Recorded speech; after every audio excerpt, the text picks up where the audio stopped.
Welcome to Modern Manna's Health and Healing Crusade. Through the years, Modern Manna has been dedicated to spreading the message of physical, mental, and spiritual restoration through the gospel of Jesus Christ. From cooking schools and nutritional counseling, to Bella Vita, a lifestyle education home, to crusades featuring world-renowned teachers and healers, Modern Manna has inspired thousands to embrace a new lifestyle that promotes health and the reversal of sickness and disease, resulting in a life filled with joy and peace. Join us now as Dr. John McDougall presents The Role of Meat in the Human Diet.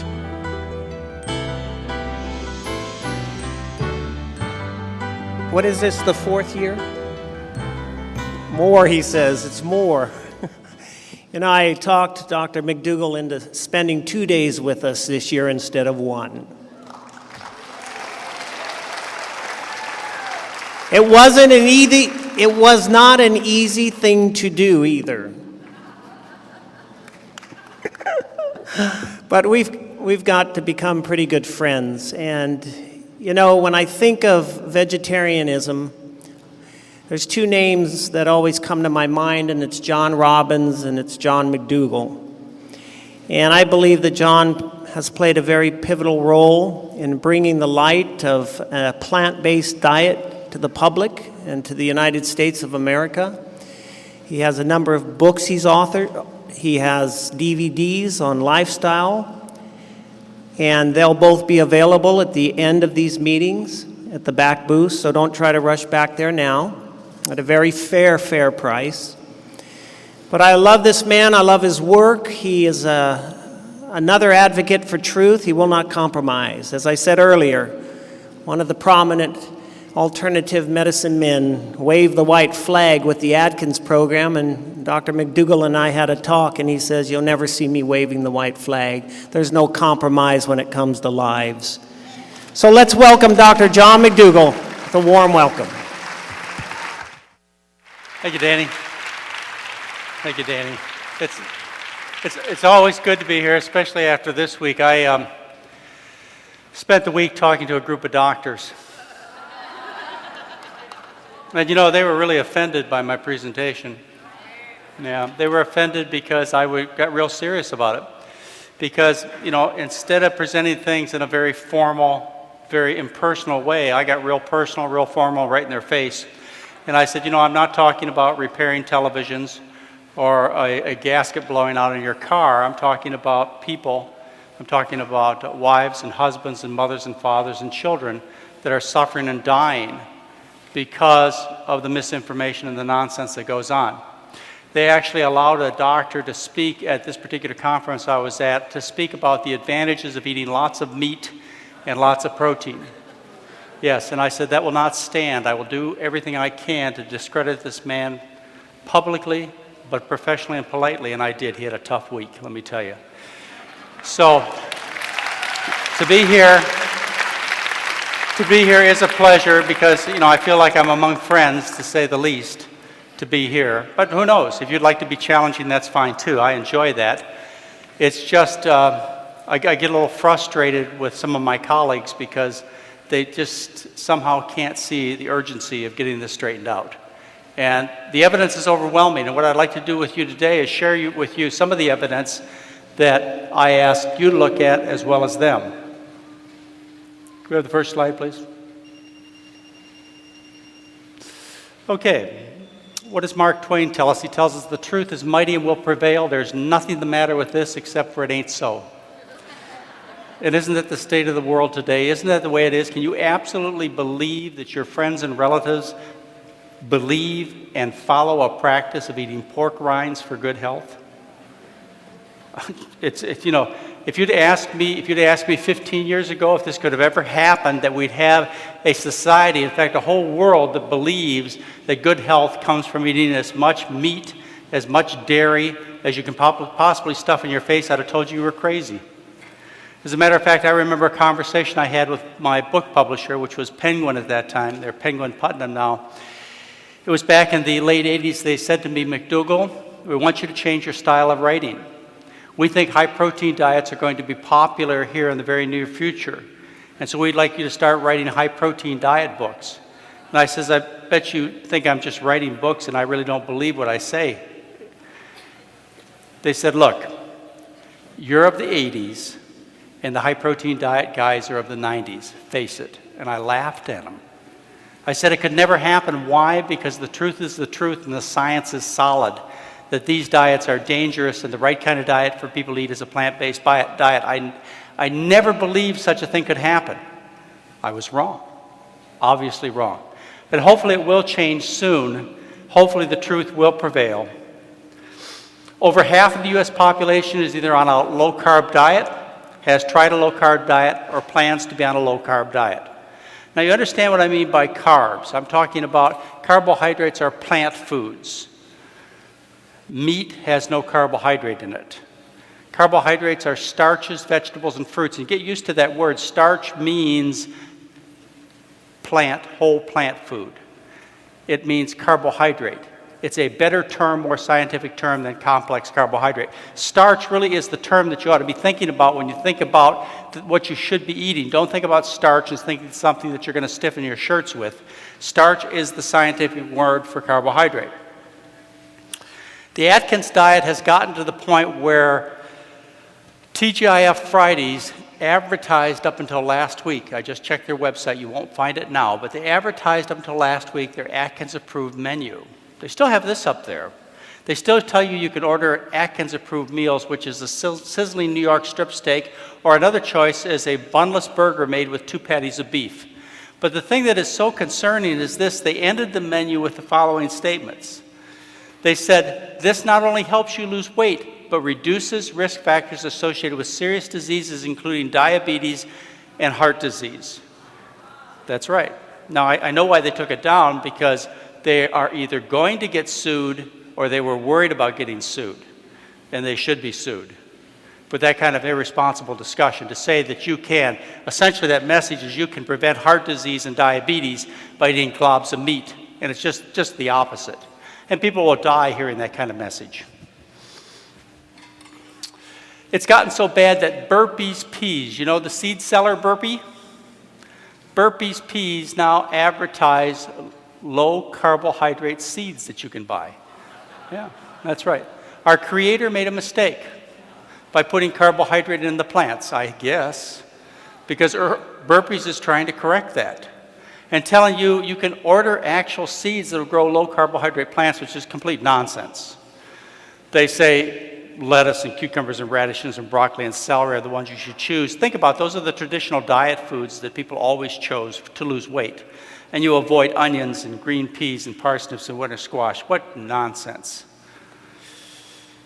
Plant foods contain carbohydrates. Here are some of the percentages. Of the calories that are present in plant foods, this amount of calories is from carbohydrate. For example, beans, 72%, carrots, 92%, whereas meat has virtually no carbohydrate. That means beef, chicken, fish, lobster, 0. Cheese, about 2% of the calories are carbohydrate. So when you are talking about a low carbohydrate meal plan, you are talking about avoiding plant foods and instead focusing on animal foods. That's the message.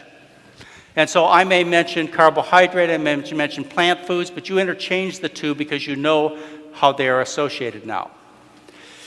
I just did a review. In fact, I wasn't here 5 minutes on the grounds, and somebody ran up to me and said, look, I have this terrible dilemma. My friends are telling me that the Atkins diet is good for them because the Atkins diet not only causes people to lose weight, but their cholesterol gets better, their triglycerides get better, their blood sugar gets better. Well, I spent about 3 weeks last month reviewing the Atkins research. And Atkins has a bit of research. After all, it's a $100 million a year business, and he has a research fund that has millions of dollars dedicated to Atkins research. So you would expect research, and of course you would expect it to favor Atkins.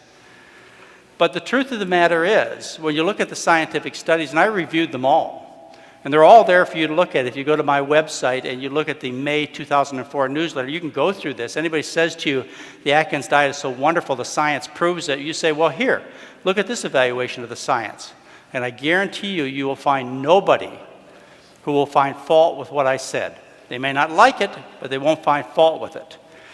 If you look at the studies, for example, on weight loss, what you find is the two long-term studies, those are 12-month studies, shows the Atkins diet doesn't do any better than a low-fat diet. Now you say to yourself, low-fat diet, I know what that means. That's like Ornish recommends, or McDougall, or Pritikin. That's a low-fat diet. No, that's not what a low-fat diet is. In their minds, because they want to deceive you, a low-fat diet is actually 30% fat. The diet I recommend is around 7% fat, because that's what our Creator put into the food. Okay? Potatoes are around 1% fat, corn's around 10% fat, rice is around 8% fat, oranges around 4% fat. You add it all together, and nature and our food made our food in such a way that it's about 7% fat. But when you read the headlines in the paper and the studies, what you say is when they compare the Atkins diet with a low-fat diet, the Atkins diet wins out. They never compared the Atkins diet with a low-fat diet. They compared it with the American diet. Let me give you a specific example. There's a researcher by the name of Samaya that did a study at the Veterans Hospital. He started out with a group of veterans, and their diet was 33% fat. The goal on the diet, the low-fat diet, was 30% fat. At the end of the study, the people in the experimental group on the low-fat diet were eating 33% fat. So where's the low-fat diet? It's fraud. It's deceit. They're lying to the public. Same thing with improving lipids. Yes, it lowers triglycerides, but no, it doesn't lower cholesterol. As a matter of fact, it raises cholesterol, it raises bad cholesterol. The reason you get any good results at all because of the Atkins diet is because of its underlying mechanism. And by the way, I got this published this year in March in Mayo Clinic Proceedings, a respected medical journal. I got this particular statement published in an article I wrote about the Atkins diet for all doctors to read. The way the Atkins diet works is this. If you read any of the papers, what you find is people who are on this diet, they go into a state known as ketosis. With ketosis, what happens is your appetite is suppressed. You become nauseated. You become lethargic. These are all symptoms of illness. The way the Atkins diet works is it makes you sick. And when you're sick, you don't eat. You don't eat as much cholesterol or fat or sugar or anything else. And as a result, things appear to get better. But are they really better? I can make your cholesterol go down, your blood sugar go down, your weight go down by putting you on chemotherapy. How many doctors would brag about their patient losing weight or lowering their blood pressure or cholesterol if they were on chemotherapy? Another way of making people sick. Anyway, you can read all about that if you want to go to the May 2004 McDougall newsletter on my website. The American Heart Association addressed these folks, and they stated in their paper, which appears in circulation in October of 2001, they said high-protein diets are not recommended because they restrict healthy foods. Individuals who follow these diets are therefore at risk for compromised vitamin and mineral intake, as well as potential cardiac, renal, bone, liver abnormalities overall. That's what the American Heart Association Nutrition Committee says. They say high-protein diets may also be associated with an increased risk of coronary heart disease. That means heart attacks due to increased intakes of fat, cholesterol, and other dietary factors. And don't you dare feed a diabetic a high-protein diet because you'll wipe their kidneys out and hurry their journey to the dialysis ward. Yet, by the way, the professor who spoke last week at the same conference I did talked about how good it was to feed diabetics a high-protein diet.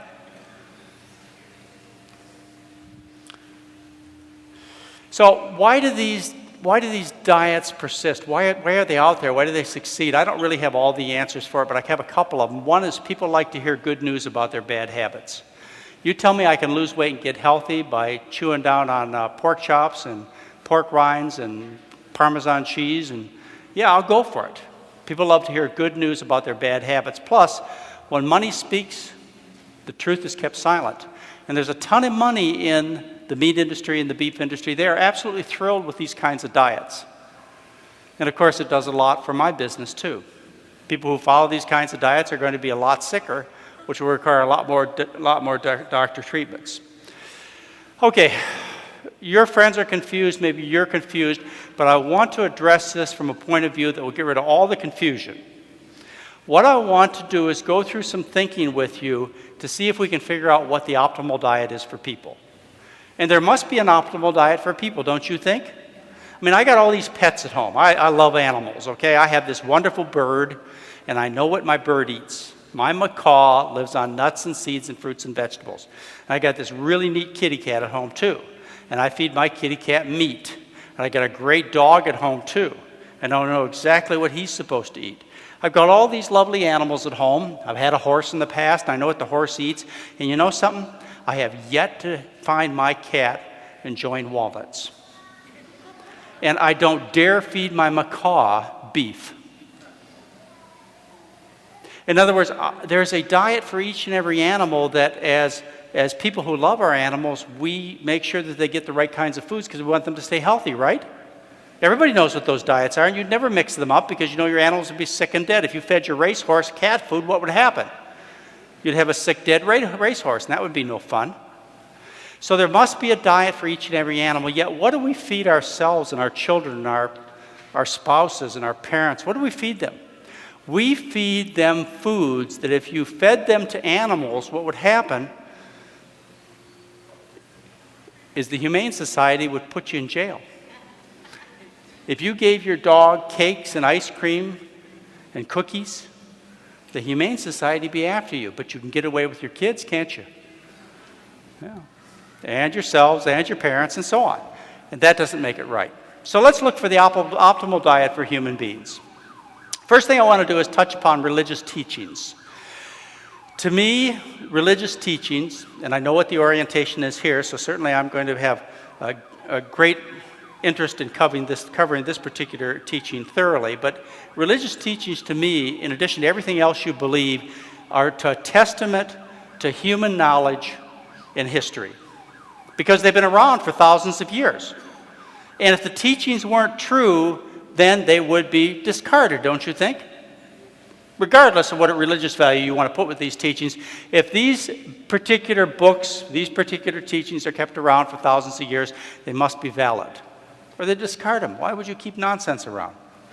And so we have Genesis telling us, God said, "Behold, I give you every plant yielding seed that is on the surface of all the earth, and every tree which has fruit yielding seed, and it shall be your food." You're all familiar with that one. How about the Mormons? I get in lots of trouble with the Mormons because I always throw a Mormon Doctrine 89 in their face, and they don't like it. But I'm sorry, this is what it says. It says, "All grain is ordained for the use of man and of beasts. And these," referring to the meats, "has God made for use of man only in times of feast and famine."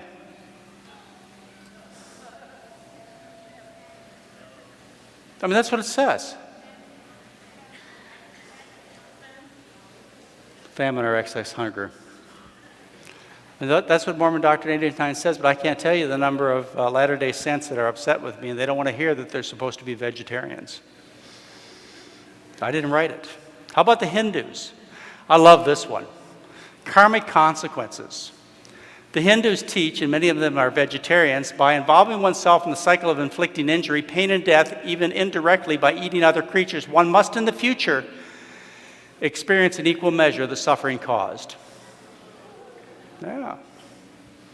How about this one? Buddha says to become a vegetarian is a step into the stream which leads to nirvana. Teachings that have been around for hundreds and thousands of years. But my favorite one is this. This one is about my practice of medicine. It's about Daniel, and you all know this story, so I'll just paraphrase it for you. It's about Daniel and his men. The men aren't doing too well, talks to the gatekeeper, says, "Look, I'd like to do an experiment." Right, it was not a double-blind, placebo-controlled experiment. But he says, "I want to do an experiment. What I want to do is I want to feed my men vegetables and water, pulses and water. And I want you to evaluate them 10 days later." And so he did. He evaluated them 10 days later, and he found the men to be healthier than those who continued to eat the royal food. I know of no passage in the Bible that talks about eating the Atkins diet, or the Zone, or the South Beach. But I do know a passage in the Bible that talks about eating what I teach and what Danny teaches. And that's because it's the truth. That's why the story is still in the Bible. If it wasn't the truth, they'd have thrown it out. This was a story that talked about eating meat and for 10 days they'd gotten rid of it. They said that's stupid. People get constipated and headaches and sick, and why would we keep that story in? Okay, let's talk about current writings from major health organizations and what they say about diet. The USDA, they have the food pyramid. And that says that the basis of the diet needs to be grains and other kinds of starches. Then you have fruits and vegetables. Look at that pyramid carefully. On top, you get next the meats and the dairy, and then at the very tip of the pyramid, you get to eat anything you want. Cookies, candies, oils, it doesn't matter. That's what the pyramid says. Now, that pyramid is designed based upon making a lot of people happy, including industry and those who happen to be eating roast beef sandwiches for lunch who are making the policies. If you want the truth, if you want to really know what the science says, you just take the top of the pyramid, you lop it off, you throw it away, and you have what I call the McDougall trapezoid, which is a starch-based diet with fruits and vegetables. Now, the Atkins people, they have their own food pyramid. They did a knockoff of this, and they've tried to convince people based using a similar design that's very familiar that they got the pyramid upside down. The USDA did, and Atkins has it right, and you know that's just nonsense.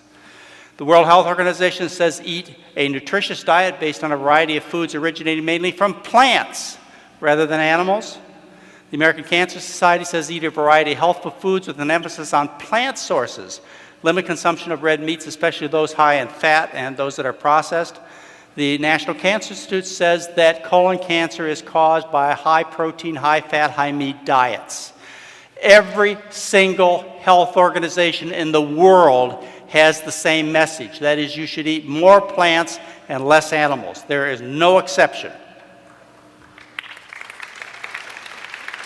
The diabetic associations tell us it is the position of the American Dietetic Association and the dietitians of Canada that appropriately planned vegetarian diets are healthful, nutritionally adequate, and provide health benefits in the prevention and treatment of certain diseases.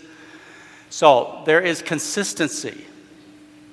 Now let's take a look at some famous researchers in a plant-based diet. These are what I call my heroes, and if you ever spend time with me at my clinic in Santa Rosa, one of the things I'll do almost every day is I will tell you about the people whose shoulders I stand upon, about people who have talked about good nutrition for years, hundreds of years. And these are the people that I study, that I have great respect for. I've just simply stated they're my heroes. There are people like Russell Henry Chittenden, who I'm going to talk to you a little bit more about in a minute. He was the head of Yale's biochemistry department. He's the father of biochemistry. Walter Kepner, who set up Duke's program, the rice diet at Duke University. In the 1950s, Walter Kepner had published essentially all the things that I do today in my practice of medicine. He showed that you could take people with severe high blood pressure. I'm talking like 210 over 140. Not the wimpy blood pressure you guys are on pills for. He would take and put them on a rice diet, and he would reverse their blood pressure. He would take in large hearts and reverse them to normal in half the cases. Electrocardiograms that were abnormal, they'd reverse to normal by putting them on this kind of diet. He'd stop kidney failure. He would reverse diabetic retinopathy. All this is published in the 1950s. Walter Kepner was the most famous thing at Duke University for 40 years, the rice diet. We have Roy Swank. Roy Swank was the head of neurology at the University of Oregon for 23 years. He used a low-fat, plant-based, low-animal food diet to treat multiple sclerosis. It's the only treatment that works. The only way you can stop this disease. He has research on over 5,000 patients. It involves 50 years of research, 200 published papers that say that if you have multiple sclerosis, the chance of you getting worse if you follow a healthy diet over the next 35 years is less than 5%. If you follow any other therapy, I don't care if you spend $12,000 or $15,000 or $20,000 a year on it, your risk of being dead, wheelchair-bound, or bedridden within 10 years is 50%. We have Dennis Burkitt. He's the fiber man. I love to talk about Dennis Burkitt. Someday maybe I'll give you a whole hour lecture about how that man taught me the important things that I know today. Here's a doctor who was the head of the Ministries of Health of Uganda. He trained in Edinburgh, Scotland, learned how to be a surgeon to treat heart disease, diabetes, hemorrhoids, varicose veins, deep vein thrombosis, appendicitis. But he became the head of the Ministries of Health of Uganda and Africa, and he practiced there 15 years, and he didn't find any of these diseases. And he blamed it on the fact that these people ate a high-fiber diet. And of course, you all know fiber is only present in plants. Nathan Pritikin, many of you are familiar with, James Anderson at the University of Kentucky Medical School, treated diabetics in the mid-70s with the diet I recommend, and was able to get most diabetics off of insulin, about 2/3 to 3/4, type 2, by the way, type 2 diabetics, and essentially all of them off of their diabetic pills. And of course, you know Dean Ornish's famous studies on reversing heart disease. So see, these are some of my heroes. I want to talk to you about protein for a minute. Protein is one of those things that's really hard for you to get over, and of course you associate protein with meat and eating dairy products. Did you ever wonder how people reach the recommendation for your protein requirements? It was done in the late 1800s, and it was done by well-meaning scientists like Carl Voigt from Germany and Charles Atwater from the United States and various other investigators. This is what they did. No more, no less. They looked at the populations around them, and they came to the conclusion that people would intuitively choose the right foods. So if you weren't wealthy enough to make these choices, you obviously couldn't be included in the discussion. So they had to include soldiers and laborers and office people, more successful people. If you could afford to eat meat or plant foods, all kinds of different foods, obviously their assessment was people would intuitively choose the right thing. And so they looked at what people who were wealthier in their societies ate, and they decided that's how much protein you need. The arrogance, the stupidity. I mean, look at your friends and relatives. Do they intuitively choose Krispy Kreme donuts correctly? I promise you that is all the research that was done to determine the protein needs that your doctor recommends for you today. It was based on social bigotry, assuming wealthy people are smarter than people who can't afford to eat rich food. That was all it was due to. Well, a guy named Russell Henry Chittenden, he was upset about this. And Russell Henry Chittenden, he, as I said, was head of biochemistry at Yale University in the early 1900s, published his book, Physiological Economy and Nutrition, in 1904. Now, he had a problem with the current recommendations, and his problem was this, is when he looked around the world, like, for example, he looked in Central America, he looked in Africa, he looked in Asia, he saw millions of people living on protein intakes about half as much as these folks were recommending. They were recommending 130 to 180 grams a day. He saw people living on 60, 70, 80 grams a day, and he says, you know, there's something probably wrong. Plus, he met vegetarians. And he said, they're alive. My goodness, they're alive. How could they be alive eating 40, 50, 60 grams of protein a day when everybody knows they shouldn't be? And so he decided to test this out. And so what he did is he did some experiments. The first one was on himself. I mean, you don't rush into this. You might hurt somebody. So he tested himself. And he changed his diet from around 120 grams of protein a day to 40 grams of protein a day. And he lost weight and he felt better. And his arthritic knees improved to the point where they didn't bother him anymore, and he was so excited. So what he did next is he took some of his colleagues. He took 5 of the Yale faculty, and he put them on the diet. He carefully chose these faculty as people who didn't exercise, because he didn't want to overdo this now. He didn't want to rush into it. And he put them on the diet. They lost weight and felt better. And next he took people who exercised a little more. He took 13 hospital corpsmen from the Army. They were more physically active, plus they vigorously exercised one day a week. He put them on the diet, and they all thrived and lost weight. And then his final test, he took 7 Yale athletes. These are Olympic athletes. He put them on the diet, and they improved their performance by 35%. And that was in 1904 this was published.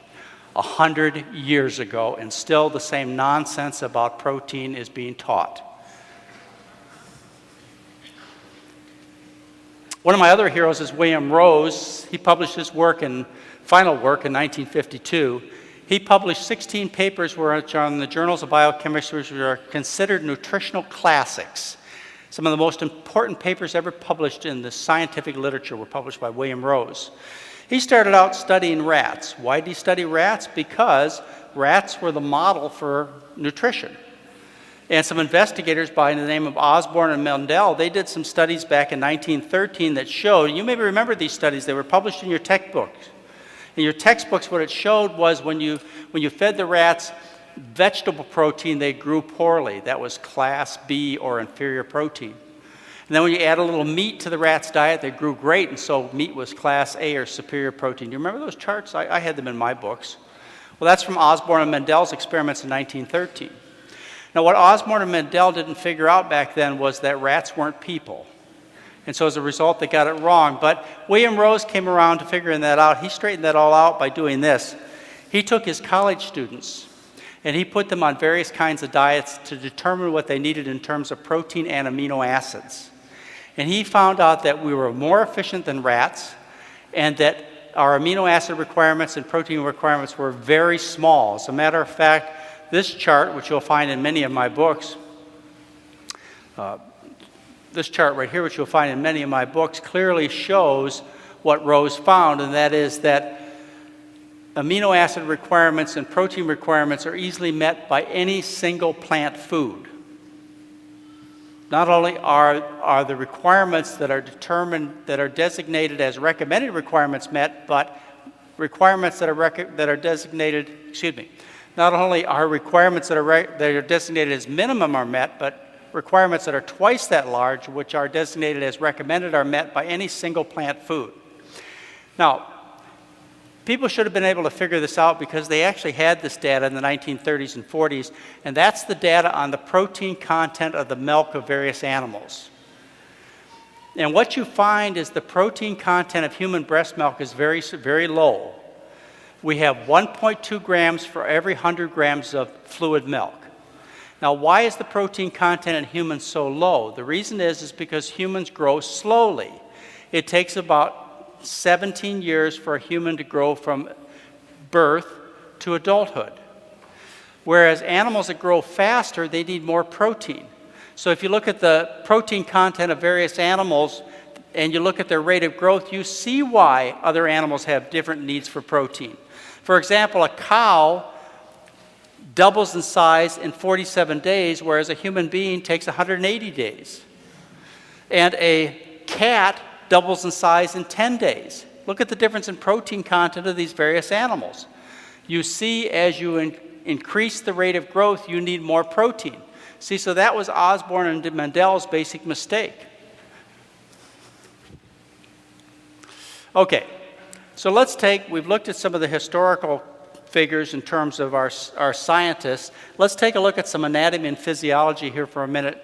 Now, I understand most of you here believe in creation as opposed to evolution, and that's just fine.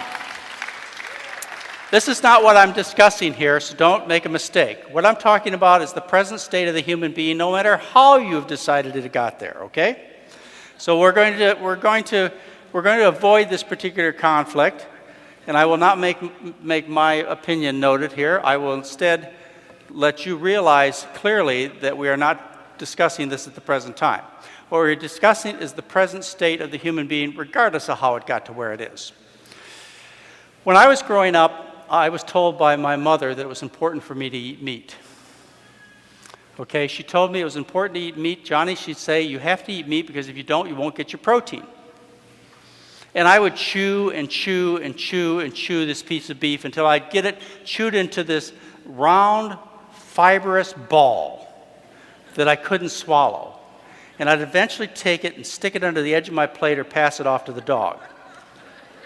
Now, if my mother knew the things that I just taught you about protein needs, she would have said to me, Johnny, don't eat that meat. You got the wrong kind of teeth. Feed it to the dog. That's the animal that should eat the meat, she would have said. Now, when people make a mistake and try and eat meat, what happens is it often gets stuck in their windpipe, and they have what we call coronary cafes. Cafe coronaries. And these cafe coronaries where the meat gets stuck in the trachea, and that's why we have the Heimlich maneuver to take and pop that chunk of meat out. Nobody gets a cafe coronary from eating rice or potatoes.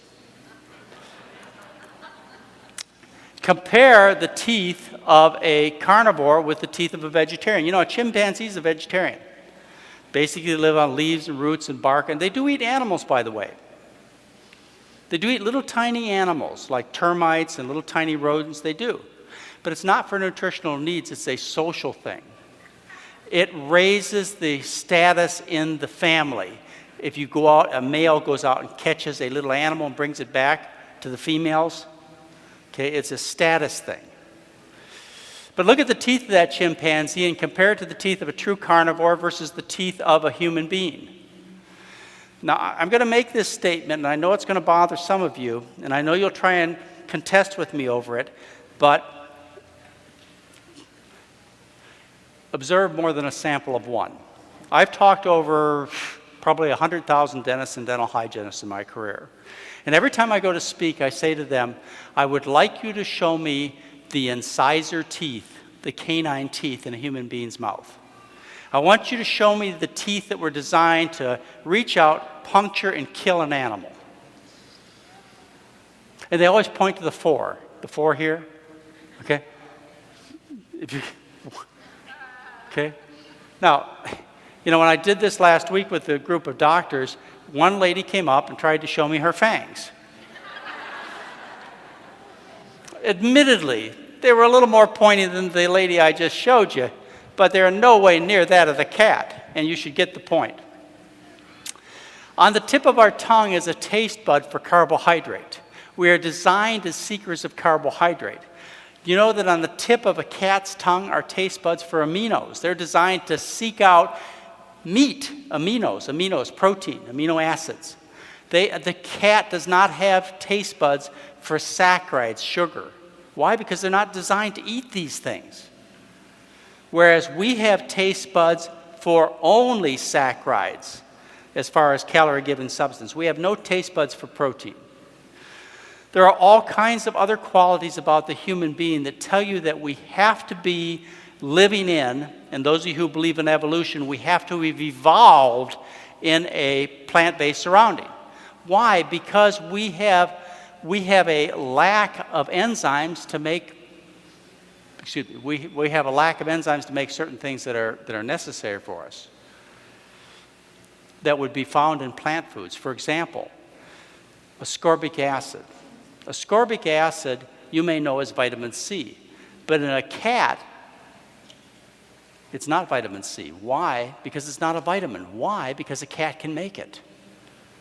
Whereas people, it's called vitamin C ascorbic acid is. Why? It's a vitamin. Why? Because we can't make it. Now, why can a cat make it and we can't? Well, because we are in an environment of plant foods, and plants make vitamin C. So why would we need to be able to synthesize it? It makes no sense.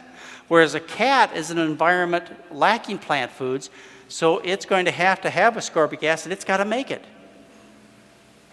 Same thing with certain kinds of fats. For example, arachidonic acid is found in meat. The cat cannot make arachidonic acid. It must be in the diet, so they must eat meat. Whereas we can make arachidonic acid from linoleic acid, which is a plant substance. See, there are all these things that relate our personal state as of now to an environment of us living in plant foods. Here's a couple of other examples. Our brain burns with high preference glucose, carbohydrate. Remember, carbohydrate's only in plants. If we don't have carbohydrate, the brain will adjust and burn fats, but only under great duress. And it doesn't think very good when it's burning fats either. My proof is your friends that eat the Atkins diet. No, there's actually scientific proof to that too. So the brain burns glucose as its preferential fuel. Carbohydrate, glucose, comes from plants. Red blood cells won't burn anything else. If you don't have carbohydrate in your diet, say you've done something foolish like go on the Atkins diet or you starve to death, the body will actually take protein and make glucose to feed the red blood cells. Now, why would we not have enzymes, or why would we have systems that are so dependent on carbohydrates? Because our Creator never intended us to live in an environment without the carbohydrate. Or for those of you who believe in evolution, we would have not evolved in a system without carbohydrate. In other words, if our evolution was for 4 million years or more in a carbohydrate-sufficient environment, why would we have to have enzymes to make things that are always there? Or why would it be important that the red blood cells only burn glucose because it's always around? Okay. Anyway, there are other changes that make us clearly plant eaters. For example, our stomach has a very low concentration of acid in it, whereas the stomach of a carnivore is very high acid, so it can digest the meat. Our gallbladder forms gallstones, which are made of cholesterol. Gallstones occur as a consequence of supersaturation of the bile with cholesterol. And you know cholesterol is only present in animal products. We also back that cholesterol up in our system, whereas a dog and a cat, they don't do that. These meat-eating animals, they don't do that. You can take a dog and a cat and you can feed them egg yolks. Pure egg yolks all day long. What the dog and cat do is their liver just cranks it up, increases the metabolism, takes that cholesterol, turns it into bile acids, and excretes it out the bowel. So you never back it up into the arteries or concentrate it in the gallbladder, and they never get artery disease, and they never get gallbladder disease, a dog and a cat. Whereas people, that's not the case. So what's your conclusion? We were born with the wrong kind of livers, right? Somebody made a mistake. No, your conclusion is we shouldn't be eating like a dog and a cat. You knew that. Okay. Another example has to do with the bowel. The long intestinal tract of a human being is like other plant-eating animals. It's very complicated. It's convoluted. It's got these saculations that we call haustras, which are typical of people who eat plant-based diets, whereas a cat has a very tube-like, short intestinal tract for quickly digesting and getting rid of the remnants of the meat. In other words, everything about our anatomy and physiology tells us that we should be plant eaters, and cats should be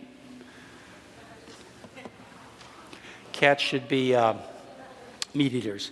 How about you guys are all hot? How does a plant-eating animal cool themselves? I've been watching you guys. I have not seen one of you panting. How does a meat-eating animal cool itself? Not a one of you have seen panting. I'm waiting. You're all sweating, just like other plant-eating animals. And when it comes to drinking, I'm going to watch you at dinner tonight.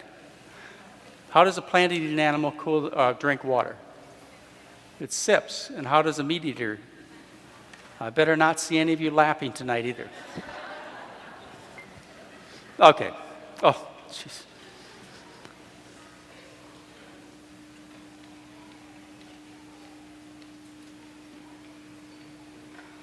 What's your thoughts? Okay. Then what's your thoughts about this? Why? I didn't do that to be mean, but why do you react that way? You think your cat would react that way? You think you put carrots down in front of your cat, or a pineapple? You think your cat's going to get excited about it? No, it's because of the fact that you were created to respond positively to fruits and vegetables, and disgustingly to the first scene I showed you. This is not an accident. Okay. So it goes all the way: anatomy, physiology, psychology, mental, and so on. All right, let's take a look at the world picture. If you look around the world, you see people who eat high carbohydrate diets are trim and healthy. Those are people in Africa, Asia, the Middle East. People who eat low carbohydrate, in other words, low plant food diets like the United States and Western Europe, are fat and sick. Your friends, this is one of the things that you want to tell your friends. When they say carbohydrates are bad for you, they make you fat and sick, you shouldn't be eating carbohydrates. Don't they tell you that? Don't they tell you that carbohydrates turn to sugar, it makes you fat? Don't eat carbohydrates, that's how you get diabetes. They tell you all these things. Okay, you stop them and you say, well, wait a minute. How about the millions, in fact, probably over 1 billion people in the world who live on carbohydrate as their meal plan? Let's go to Asia for a minute and look at the people from Asia. In Asian countries, the same word for rice is food. For example, in Japan, cooked rice, the word for cooked rice is meal. And for breakfast, it's called morning rice. That's the word in Japan. In China, it is exactly the same word for rice and food. And in China, they have an expression: a meal without rice is like a beautiful woman with only one eye. Don't you think that says it all? Or instead of saying, how are you, the Chinese ask, have you had your rice today? In India, the rice is the first food a new bride offers her husband. And in Indonesia, no marriage until she can skillfully prepare rice. That's how important those carbohydrates are. All endurance athletes follow high carbohydrate diets without exception. I mean, if they're going to win. Here's some of the athletes I've had a chance to work with. Carl Lewis is probably my most famous athlete. I met Carl Lewis in 1990, taught him the McDougall diet. Subsequent to that, he describes the next 3 years following our diet as the best years of his whole career. He set the world record for the 100-meter dash. He did the 3 best long jumps ever done, and he won 3 gold medals on our program. And in fact, in his cookbook that came out a couple of years ago, I mentioned twice. It's called Very Vegetarian. Mary All, she's taken between number 2 and number 9 in triathlons, women's triathlons all over the world. She could hardly run before she discovered a high carbohydrate diet, and she wears t-shirts and hats that say, I'm on the McDougall diet. And then we have Ruth Heydrich. Many of you know Ruth Heydrich. If you don't, I'm sure she's going to be a guest here to speak sometime in the near future. Fantastic lady. I've known her for 22 years. She came to my office 22 years ago, Ruth did. She had been a marathon runner for 12 years. But a disaster hit her. She developed breast cancer and it metastasized to her lungs. And she came in to see me and she said, is there anything I can do? And I said, well, I don't really know, but this is what I would do. I would change my diet. And she said, well, I don't really know what you're talking about or probably don't even believe what you're saying. And I said, well, look, here's a couple of file cabinets full of research material. Why don't you sit down and read it? And so she spent 2 days in my office, and that day she changed her diet. And this year she expects to win her 1,000th gold medal as a triathlon runner, and she'll be 70 years old. Now, don't misinterpret me. I'm not trying to tell you that a plant-based diet is going to cure cancer, but there are people who have gotten miraculous health benefits from eating a plant-based diet. So just to summarize, all the evidence points to a plant-based diet. Religion, economy, this is the cheapest way to eat. I can take you to Costco, and I can feed your family for $30 for a month. The epidemiologic data, which I showed you in relationship to disease, animal rights, the animals are real happy if you're not a meat eater. Environmental issues, human history, scientific research, athletic performance, anatomy, physiology, everything says you should be a plant eater, and everybody knows it. In fact, they know it to the point where we can have cartoons like this. This was Bizarro. He says, I'll have the cruelty tortured for its entire life, kept alive with drugs, slaughtered inhumanely, processed unsanitarily, and cooked at very high temperatures to kill the salmonella sandwich. And she says, fries with that? Now, why is that funny? It's funny because everybody knows that meat is a serious health hazard. In fact, the problems with meat in our diet are extensive, and you could artificially divide them into different categories and focus on specific nutrients. It's artificial because it's really the whole picture that causes the problem. It's not just the fact that it's high calorie, it promotes cancer and obesity and diabetes. It's the fact that it's high fat. It's the fact that it lacks fiber. It's all kinds of qualities of the meat products. They are high calorie, high fat, high in saturated fat, high in protein, high in acid, which wipes out your bones and gives you osteoporosis, high in cholesterol, which rots your arteries, high in iron, which rots your arteries, no dietary fiber, no carbohydrate, no vitamin C, no calcium, deficient in essential fatty acids, loaded with environmental contaminants, cooked to produce more carcinogens, and full of microbes, tons of microbes. So now that you know all this, what you need to ask yourself, and if you happen to be a physician, what you need to ask about your patients is just a very simple question. How much plant food am I going to include in my diet, and how much animal food am I going to exclude? Really, because all the evidence, I just showed it to you, all the evidence from every point of view says you should be eating more plants and less meat. So the only question on the table is how much? As a doctor, I've only been able to give one kind of advice. People come to me and they said to me, Dr. McDougall, I'm tired of coughing and I don't want to get lung cancer. How many cigarettes should I smoke? Okay. My liver hurts. How much more whiskey should I drink? You come to me and you say, look, I love this husband of mine. He's had one heart attack. How much meat should I feed him? Well, how good's his insurance? Just kidding. You got the answer, right? Okay. Let's talk about vegetarian diets for just a minute.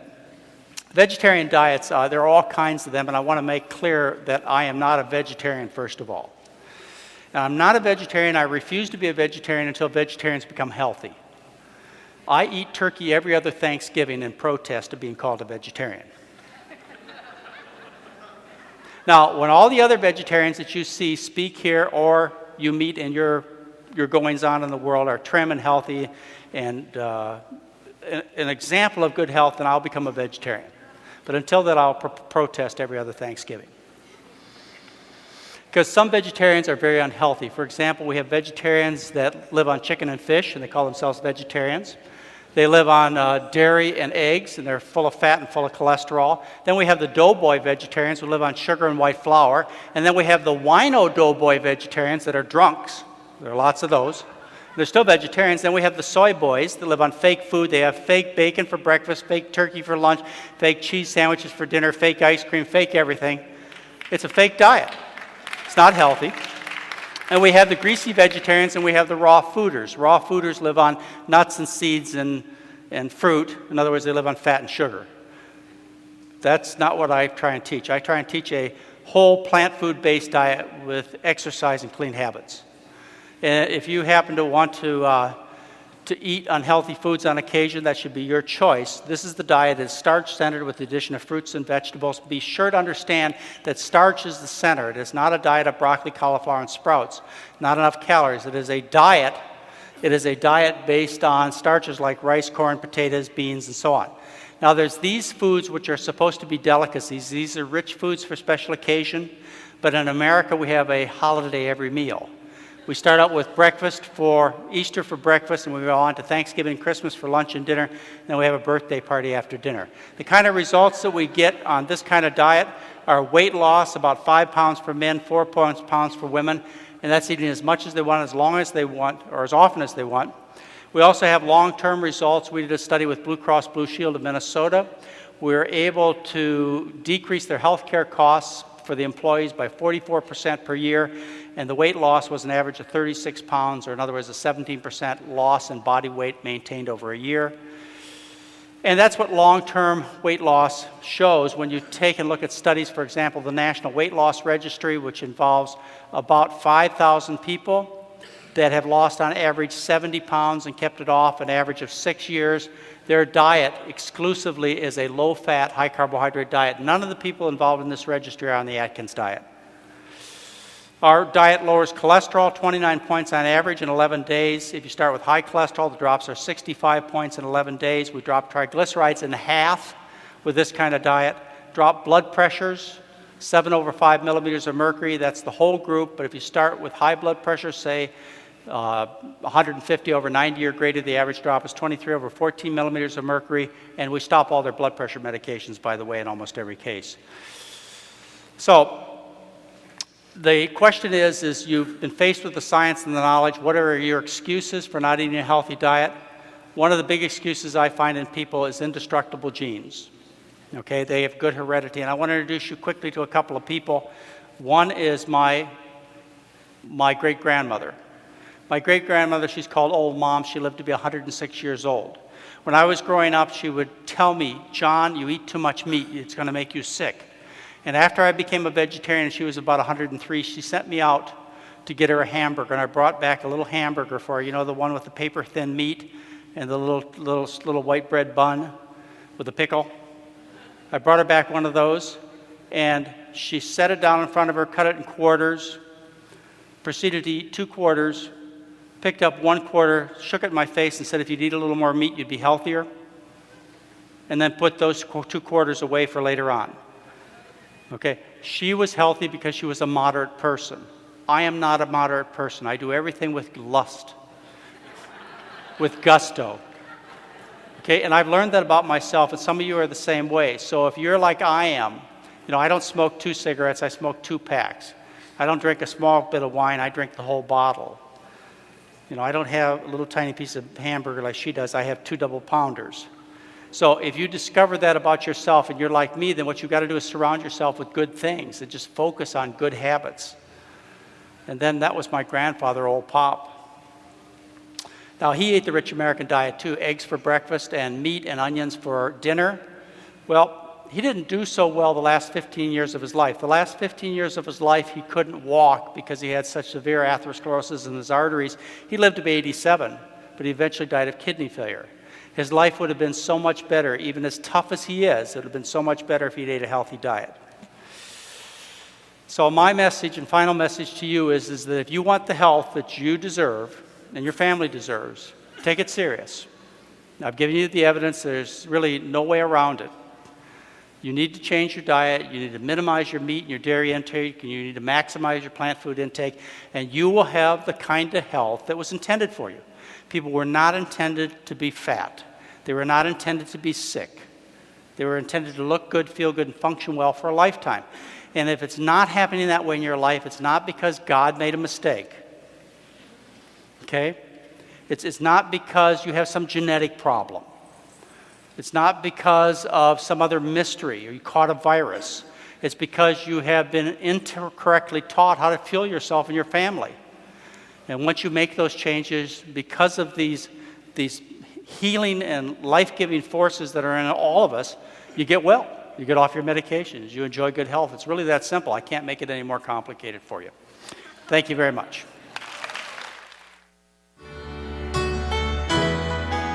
We hope you have enjoyed this presentation.